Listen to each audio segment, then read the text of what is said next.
Вы смотрите итоговый выпуск новостей. О самых заметных событиях четверга, 20 мая, вы узнаете из материалов наших корреспондентов. В студии Сергей Михедов. Здравствуйте. Коротко о темах выпуска. Хозактив-2021 – масштабный форум компании «Алроса». Между руководством Якутии и алмазным гигантом подписано соглашение о сотрудничестве. Задачей номер один остается массовая вакцинация населения. Открыты дополнительные пункты, куда могут обратиться не только жители, но и гости столицы. Безопасность школ проверяют после трагедии в Казани. Как обстоят дела с этим вопросом в школах Якутии или нет причин для беспокойства? Первокурсники Алданского медколледжа сдают экзамены, и испытания проходят в демонстрационной форме. Его итог – первая профессия.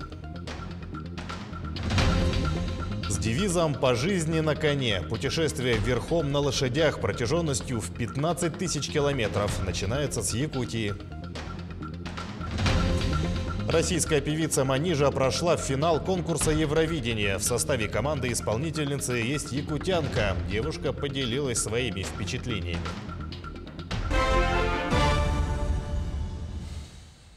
«Алроса» впервые в истории сумела опередить основного конкурента – компанию De Beers. Сохранение лидерства на мировом алмазном рынке и включение в топ-10 лучших компаний-работодателей России. Эти и другие актуальные темы обсуждались сегодня на ежегодном корпоративном форуме «Хозактив» в Мирном.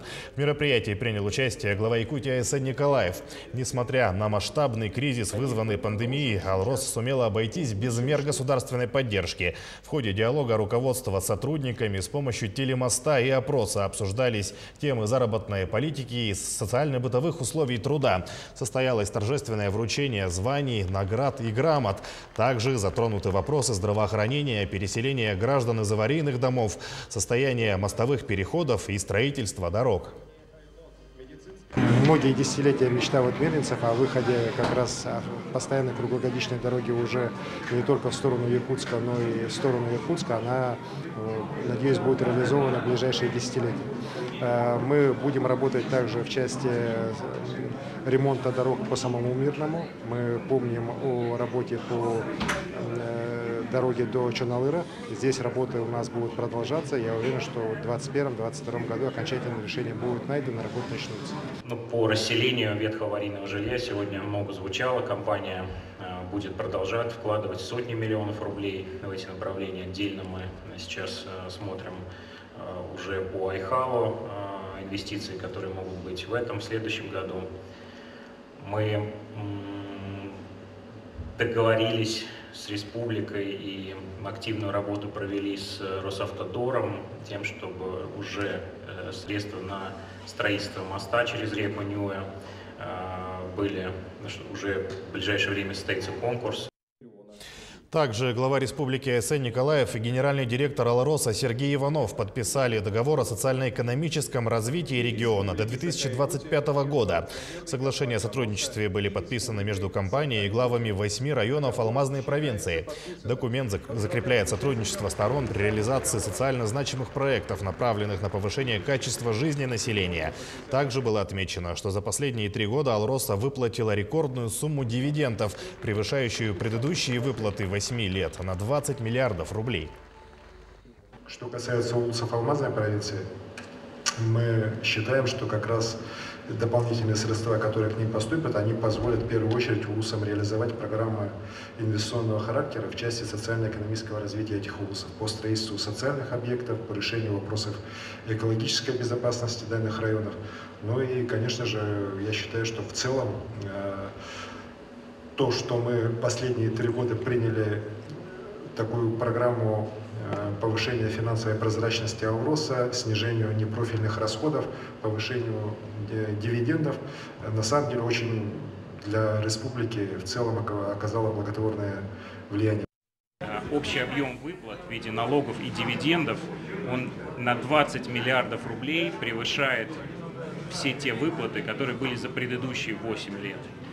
Эта компания развивается, компания трансформируется, все это дает возможности поддерживать и увеличивать, самое главное, с годами тот объем средств, тот объем вклада, который республика дальше и алмазоносные провинции направляют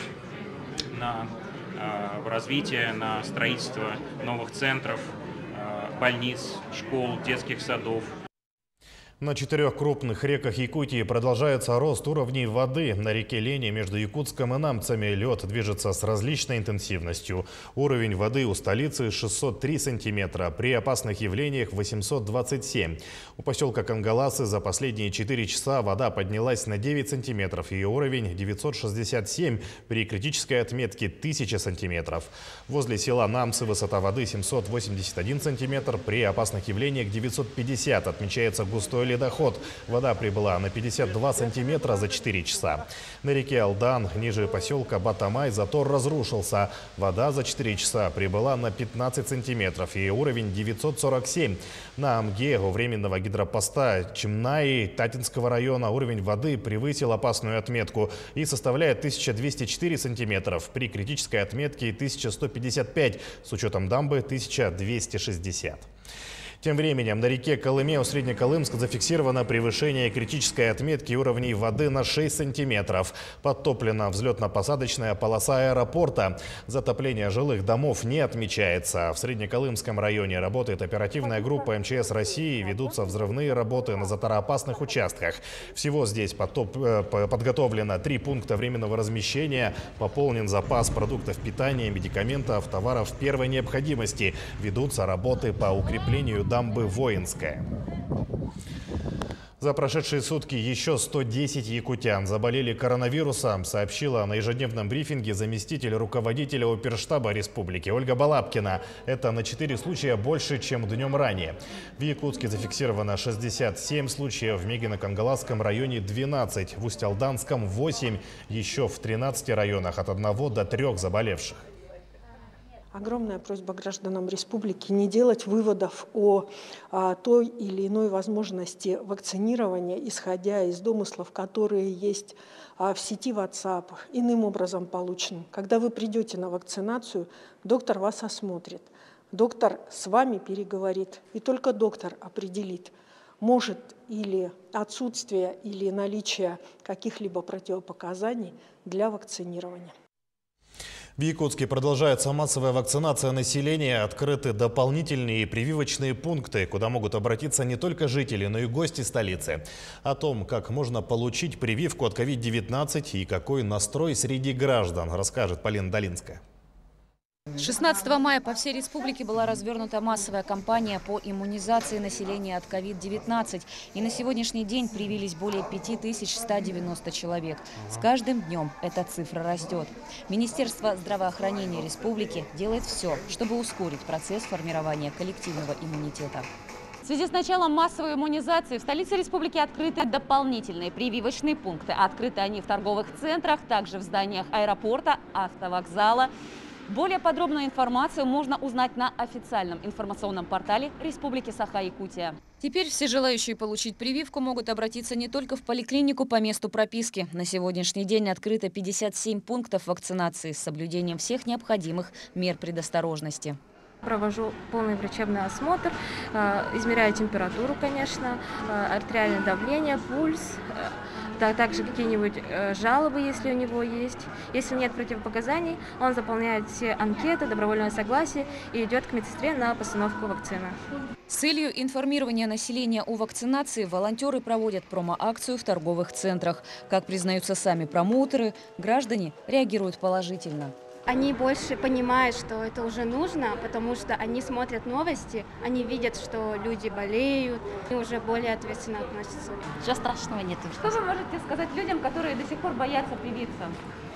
Ну, я скажу, у кого большая семья, надо все равно. Ради детей моих. Я 3, у меня дети, поэтому я боюсь, я не хочу зависеть. Решение каждый принимает сам. Это необходимо прежде всего для своего здоровья, здоровья своих близких. Лучше же быть здоровым, чем ходить и бояться чего-то непонятного. Уже в эти выходные, 22 и 23 мая, на территории городского парка будет открыт дополнительный прививочный пункт. Всем желающим, кто хотят привиться, при себе обязательно иметь паспорт, страховой полис, а также СНИЛС. Прививочный пункт будет располагаться с левой стороны от центрального входа. Полина Долинская, Джулус Иннокентьев, Якутск. После трагедии в Казани все школы страны проверили на безопасность. Только после таких трагедий безопасности в общеобразовательных учреждениях начинают уделять особое внимание. Или же охрана детей всегда стояла на первом месте. Ульяна Шагина побывала в одной из столичных школ. Подобные проверки прошли и по всем столичным школам. Школа номер 23 относится к третьей категории опасности. С прошлого года категории присвоили всем образовательным учреждениям страны в зависимости от количества обучающихся. Чем больше детей, тем выше риски. Соответственно, и требований больше. Причем в каждой категории они отдельные. У нас все это есть. Это первое. Это целостность периметрального ограждения школы. Второе – наличие освещения территории, наличие частного охранного предприятия, наличие возможности передачи тревожного сигнала в Росгвардию, то есть тревожная кнопка, и охранная сигнализация, видеонаблюдения. После трагедии в Казани требования еще более усилились. Вот последний документ, изданный Управлением образования. Никаких нововведений в нем нет, но главная задача – усилить требования по безопасности детей и педагогов. В первую очередь проверяются нанятые сотрудники охранных предприятий. Якутские школы проверили в течение 2 дней. Как оказалось, в вопросе безопасности детей без нарушений не бывает. Правда, нас заверили, что они не критичные. Такие нарушения, в основном требующие больших финансовых затрат, это у нас модернизация системы видеонаблюдения, потом ремонт или замена периметрального ограждения. Ну, здесь силу дорогостоящих, да, сами работы, материалы. Сегодня все школы столицы обеспечены спецохраной. В среднем в год на заключение договора с частным охранным предприятием на одну школу выделяется порядка 500 000 рублей. Задача чоповцев – обеспечить круглосуточный охранный пост. Мы следим за безопасностью детей.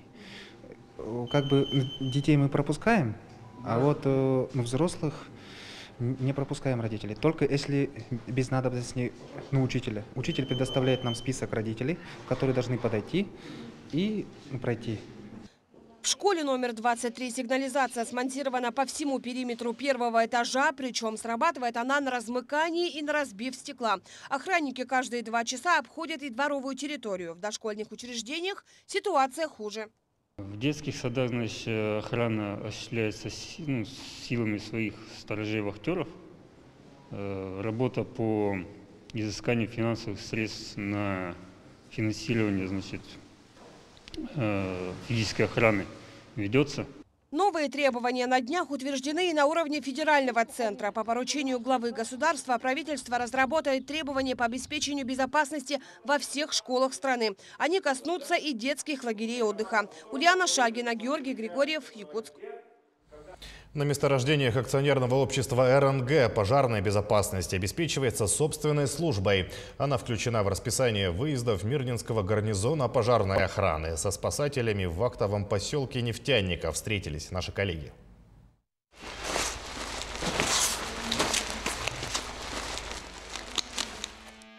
«24 секунды – время на то, чтобы надеть пожарную экипировку после получения сигнала о возгорании. Через минуту специалисты должны выехать на место пожара. Александр Бабенко в этой профессии всю жизнь, а пожарным в нефтяной компании трудится 5-й год. Говорит, спасать жизни – это призвание. Профессия опасная. В принципе, у меня вся жизнь сложилась так, что я сначала в вооруженных силах служил, а потом получилось, что дослужил уже в МЧС России, то есть у федералов. Вот. Но, можно сказать, это призвание. Вместе с Александром в добровольной пожарной команде акционерного общества РНГ 16 мужчин. В постоянной готовности к чрезвычайным ситуациям 2 подразделения. У всех спасателей профильное пожарное образование. До РНГ они проходили службу в МЧС. Добровольная команда работает не только на объектах акционерного общества, но и помогает в тушении лесных пожаров на территории всего Мирнинского района. В период пожароопасного сезона сотрудничают с единой диспетчерской службой. За время своей работы команда потушила более 20 возгораний. Помогали тушить лесные пожары, которые здесь, то есть из года в год такие глобальные масштабы носят. Вылетали также на вертолетах, защищали живые алмазы Якутии. То есть 2 недели практически ребята провели в полевых условиях, тушили лесные пожары. Оказываем помощь сейчас в этом году, в 2021 вошли в расписание выездов гарнизона, Мининского гарнизона пожарной охраны. И оказываем помощь в тушении пожаров в ближайшем населенном пункте, это поселок Тасюря. Уделяют пожарные большое внимание и учебно-тренировочным занятиям. Не менее 3 раз в месяц тушат условные возгорания на объектах акционерного общества. Персонал эвакуируют, в том числе из общежитий. А вот комплектация оборудования добровольной пожарной команды РНГ могут позавидовать любые пожарные службы. Каждый руководитель звена экипирован специальным шлемом с внутренним переговорным устройством и забралом золотого цвета. Командир первым идет в огонь и контролирует действия команды. Добровольная пожарная служба РНГ только на словах добровольная. На самом деле эти мужчины – самые профессиональные спасатели и в любой момент готовы прийти на помощь. Анна Винокурова, Роман Ларин, телеканал «Алмазный край». В Ленске продлен отопительный сезон. Такое решение принял глава города. Температура воздуха ночью достигает -4 градусов и держится она уже более недели.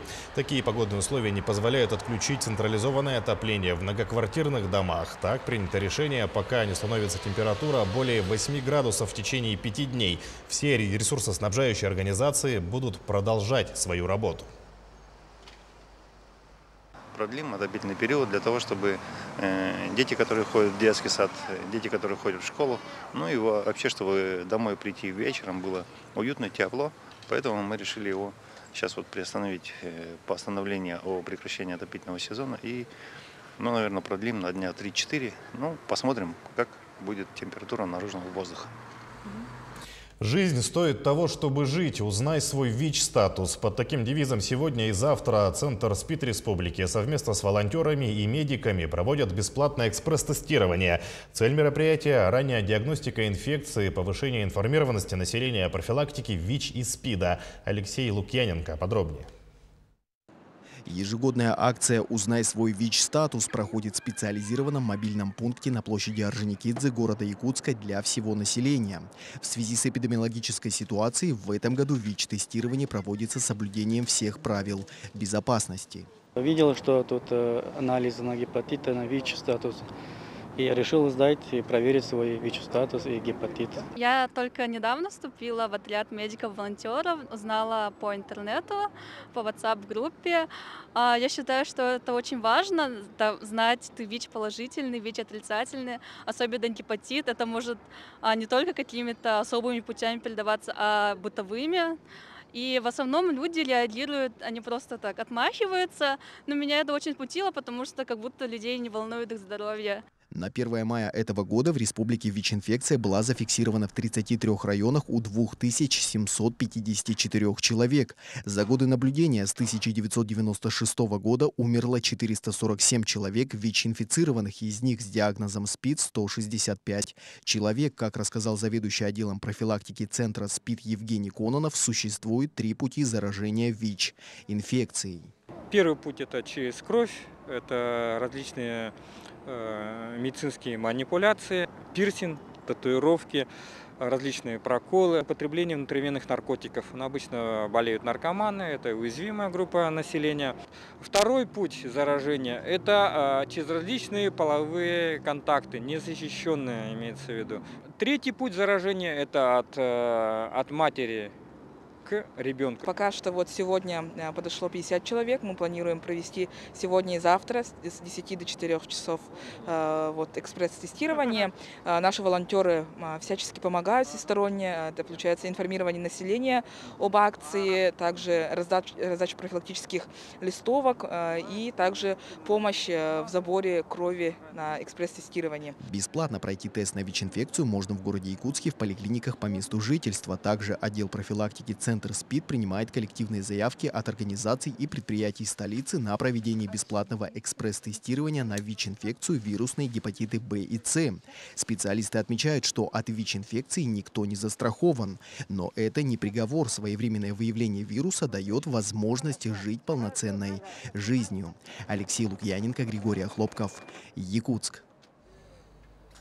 Первокурсники Алданского медицинского колледжа сдают экзамен по специальности медицинский и социальный уход. Испытания проходят в демонстрационной форме, а по результатам будущие медики получат свой первый документ о профессиональном образовании. Они станут младшими медсестрами по уходу за больными. На экзамене побывала Татьяна Вахнина. Медсестра измеряет давление, проверяет пульс, а также уровень сахара крови. Пациентка чувствует себя неважно. В анамнезе серьезные хронические заболевания.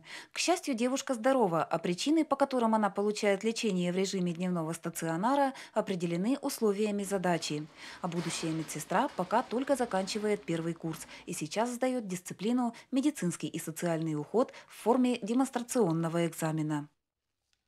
Практическая часть они отрабатывают на площадках модулей, которые нам заявлены по медицинскому социальному уходу.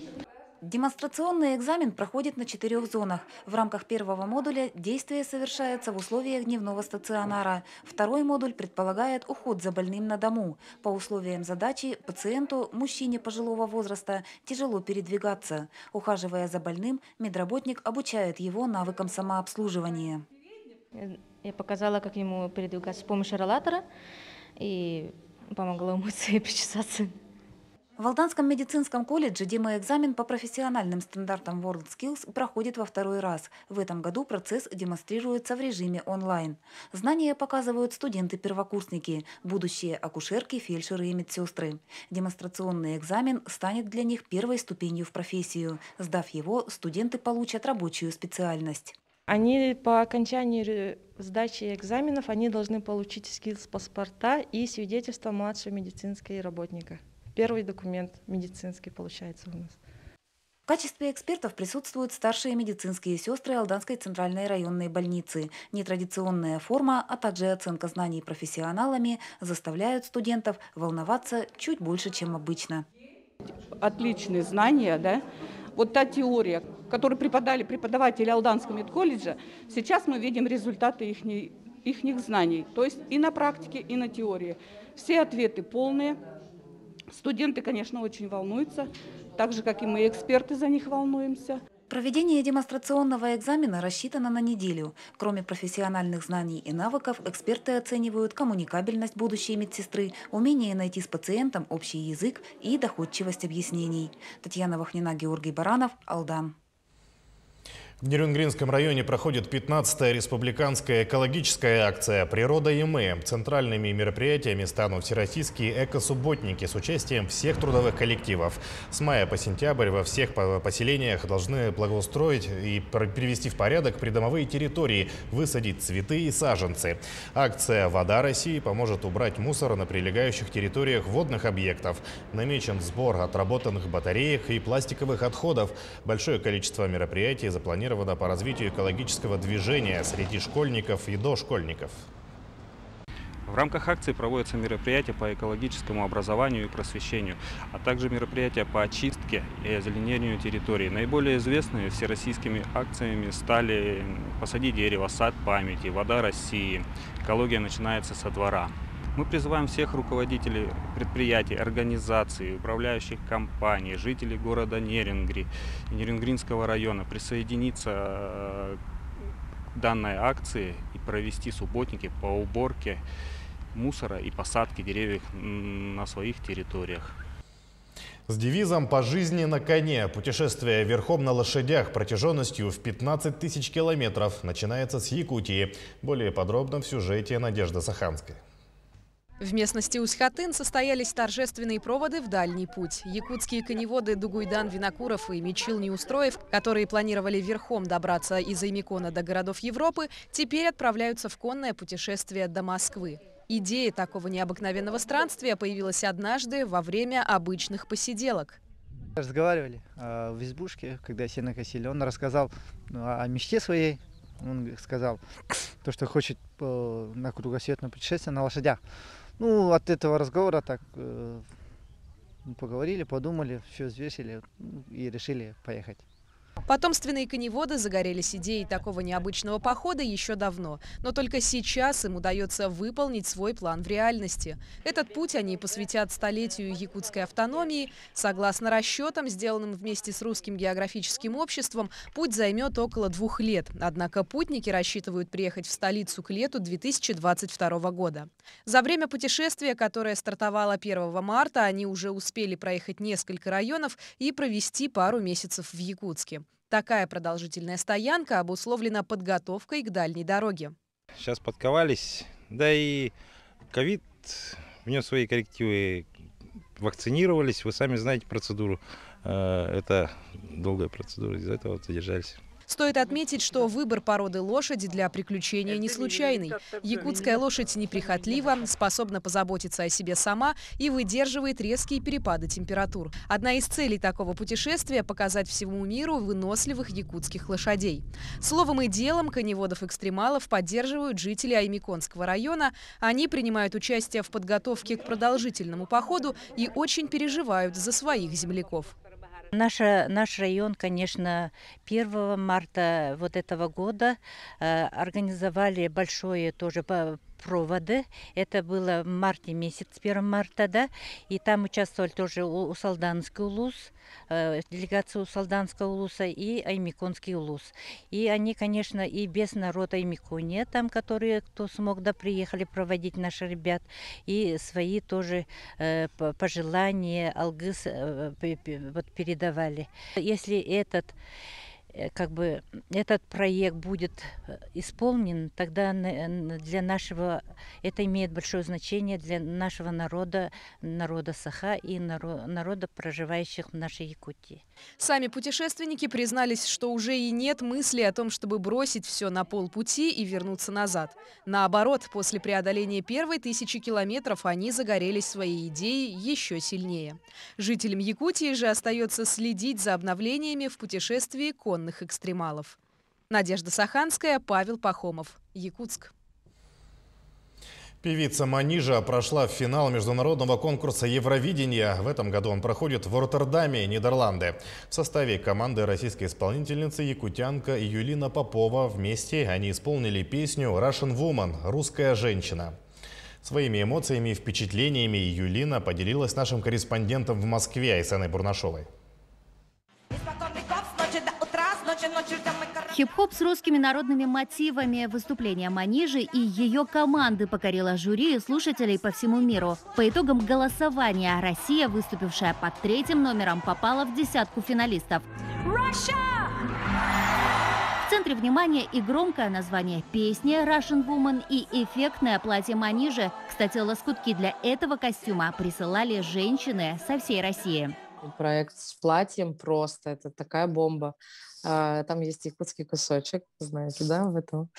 Это было так приятно, он где-то вот здесь, вот прям на видном месте. В национальном Бастыня по бирюзовой ковровой дорожке прошлась и сама Юлина. Покровчанка, выпускница Высшей школы музыки, участница шоу «Голос» и «Главная сцена». Она работает с Манижей уже 1,5 года. В интервью якутянка восторженно говорит об атмосфере Евровидения и о том, что еще 6 лет назад видела себя на сцене этого конкурса. В 2015 году я смотрела выступление с Полиной Гагариной, мне было тогда 23 года, и можно сказать, что я свизуализировала такой момент. И я увидела себя в таком длинном платье. Я вспоминаю этот момент 8 марта на нацотборе, когда на мне было такое похожее платье на рясу. Вот этот момент. Прикольно, что так бывает. Многомиллионная аудитория, эйфория звуков и голосов. Евровидение проводится уже в 65-й раз. В 2020-м из-за пандемии коронавируса престижный международный конкурс не состоялся. Поэтому на этот год возложены большие надежды и участников, и зрителей. Мир буквально замер в ожидании заключительного этапа конкурса. Уже 22 мая в эту субботу в Роттердаме состоится финал Евровидения. На сцене встретятся участники из 26 стран мира и поборются за первое место. Согласно жеребьевке, Россия выступит в первой части финала. Старт выступлений запланирован на 10 часов вечера по московскому времени. Айсена Бурнашова, Джур Березкин, Виктор Олесов, Роттердам, Москва. Таким наши корреспонденты увидели уходящий день. Не забывайте носить маски, обрабатывать руки и соблюдать безопасную дистанцию. А еще лучше пройдите вакцинацию. Всего доброго и до свидания.